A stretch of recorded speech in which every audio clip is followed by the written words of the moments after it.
Hey folks, Rob Franek. I'm editor-in-chief here at the Princeton Review, broadcasting live from my sequestered apartment right here in New York City. I suspect that I'm finding lots of you folks in the same boat. I did take a peek out the window today and I saw exactly 3 people on my entire block, which has kept me indoors creating videos just for you. Tonight's topic is National College Decision Day. Now, we've talked about this before as well. The date itself is May 1st, but folks, that date is crucial to high school students who have been admitted to schools and colleges themselves. So let me paint the picture for you. You're a current high school student, you've been admitted to 6 colleges, and this is the day by May 1st that you'll decide on one of them to say, yes, I'm actually going to enroll. I'm going to decide by May 1st and I'm going to show up in August or September for orientation. Now, that's awesome. And that date has been in place for students and schools for years and years. Now, it's super important to colleges and universities themselves because they hinge their entire year on knowing how big that freshman class is going to be. Now, I bring all this up because in light of the COVID-19 virus, there have been severe repercussions, certainly to you in high school and also to college campuses. So generally speaking, during that 45-day window, March 15th to May 1st, there will be lots of interaction, in-person interaction on campus, getting back onto campus for a larger visit date or to talk to students or faculty or administrators or career services. Lots of different options during that time. Since colleges have suspended classes in large part, also admission activities have also suspended, right? So many of those admission activities that were previously on campus are now going to be moved off campus and online. Now they're still pretty awesome, but here's the thing for you to remember. We're going to talk about those admission activities, but here's the things I want you to remember.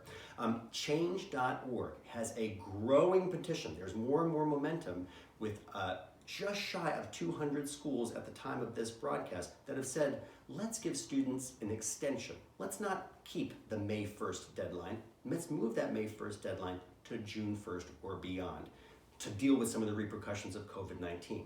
Now, we've taken a closer look at that list of schools, and many fine institutions are on it, but here's the thing for you to remember. The most competitive colleges and universities in the United States are not yet signed onto that list. So I'll give you an example. Stanford University. Stanford University had a little over 43,000 high school students apply just last year. 4.2% of whom were admitted. So Stanford is certainly one of those most competitive schools in the land. They and their cohort are not yet signed on to this list. So it's just important for you to know that list is growing, there's momentum there as well, and we'll continue to report out those things for you at the Princeton Review. Now, folks, I want you to remember a couple of things for the rest of this video. You have 2 things, options and opportunity. The first option and opportunity that you have is the ability to request an extension. So as I talked about, that list of about 200 schools have already said, listen, May 1st is now going to be June 1st or beyond, but even for schools that haven't signed up for that list right now, they will honor, in many ways, the extension, your outreach to them to say, listen, we're having some difficulty here in light of the repercussions from COVID-19. Can you give us more time to decide past that May 1st deadline? And the truth is, folks, that many schools are expecting you to have that conversation with them, but a lot of students don't know and their parents don't know that they can ask for those extensions until now. That's one of the reasons that we're doing this video. So if you feel that there's a hardship of some kind, please do reach out and ask for that extension. Number 2 option and opportunity, financial concerns due to COVID-19. Folks, you know this. The entire globe is feeling the effect of the COVID-19 virus and its repercussion. Folks, there are going to be massive financial repercussions, but also those financial repercussions could be felt by students and their families. Folks, if that is you, know this, you're not alone. And if it is you, you have every right and opportunity to reach out to the admission team that you're working with or the financial aid team that you were working with and say, we're experiencing hardship because of COVID-19. Might there be an extension or something else that we can work with during this difficult time? Folks, I can't underscore this enough. The tables have turned. As of March 15th, when the majority of students have now been admitted to schools, the tables turn. No longer are you giving an elevator pitch to that school as to why you're so awesome. They are now saying, we are so awesome because you could be part of our community. They've extended an offer of admission to you, and they want you to come onto the campus. They want that conversation to happen with you, with your families, and with their teams. This is so super important to them. Next, and this is the third point, and then we'll end. Folks, understanding admission yield. We've talked about this, we've referenced admission yield in past videos, but it's such an important metric that we need to understand what it is. Here's a simple definition. It is simply the percentage of admitted students who choose to enroll. The admission yield is simply the percentage of admitted students who choose to enroll. Now, as we talked about before, there are literally 3,000 four-year colleges in the US alone, 95% of which are tuition driven, meaning that the tuition dollars that you and your families will send to them as for being a student are crucial for those schools to be viable financially and otherwise. Now, there are schools that are outside that cohort. Our number one best financial aid list school, which is an awesome school in Brunswick, Maine. It's called Bowdoin College, only 1,800 students, but Bowdoin College has deep financial pockets because its financial wherewithal draws on an endowment that is over $1.6 billion, half of which is going to scholarships for first-year students every given year. But not every school is like Bowdoin, so most schools are 95% tuition driven. There was a recent poll at the end of just this past week from EAB, and that's an enrollment management services firm, that did a survey of deans of admission and other enrollment professionals, 250 of them, asking them this question: how concerned are you about yield? And this is on a 1 to 5 scale, 5 being the highest.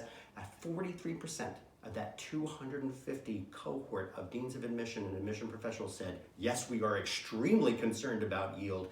32% voted for, so that 75% said that they were either very concerned or extremely concerned about yield. So folks, this is an important thing for us to remember. Here's our advice for you. Once you receive your letters of admission and certainly your scholarship and financial aid offers, folks, you need to focus on each of the items in that letter. Read them incredibly closely.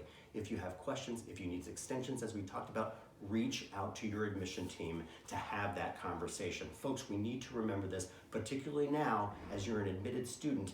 You need to think about this process as a partnership between you and the schools that have admitted you. You need to reach out to them. You need to stay connected. You need to have a conversation with them, because folks, that is the stuff that is going to be crucial in you finding a school that's going to be the best fit for you. Now, here's the thing, and I'm going to say this out loud: you are not going to be able to get onto campus to feel the breeze in your hair off of the quad, or you're not going to get to stay over with the current college student, and you're not going to taste the newest entree in the dining hall. Those things aren't going to happen for you before May 1st, or certainly before June 1st.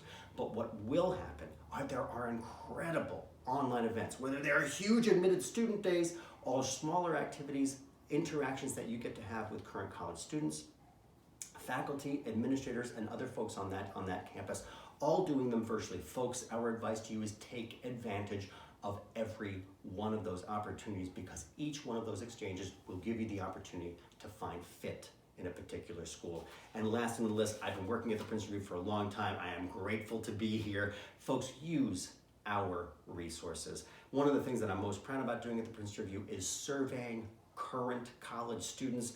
We have a project called Best Colleges. I have a book as well as a website feature on it.